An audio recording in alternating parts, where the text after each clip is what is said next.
Pravit ćemo salatu od šampinjona. Najprije ćemo izdincati šampinjone, pa ćemo onda dodavati sljedeće.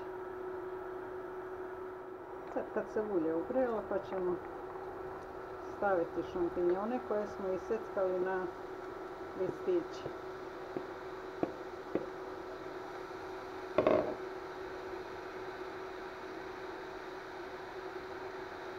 Sada ćemo posoliti malo šampinjone,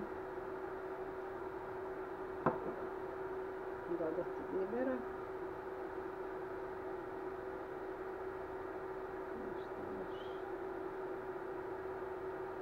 šampinjoni su izdincani, isparila je voda sva. Sad ćemo ih ostaviti da se malo prohlade, pa ćemo dodati testo, šunkaricu, iseckane kisele krastavčiće, sir trapist i majonez izmešan sa pavlakom. Sada ćemo dodati kisele krastavce isečene.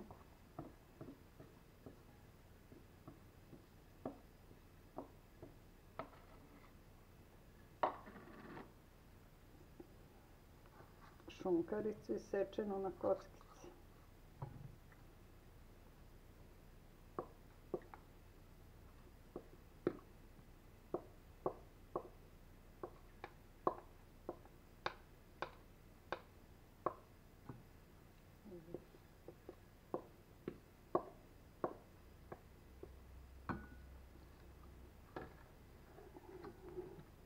Sitno testo koje smo obarili.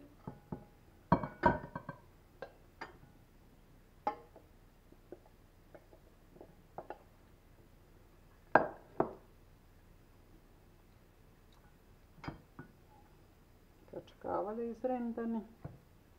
To ćemo sve izmešati. Kad izmešamo, onda ćemo dodati majonez i pavlaku.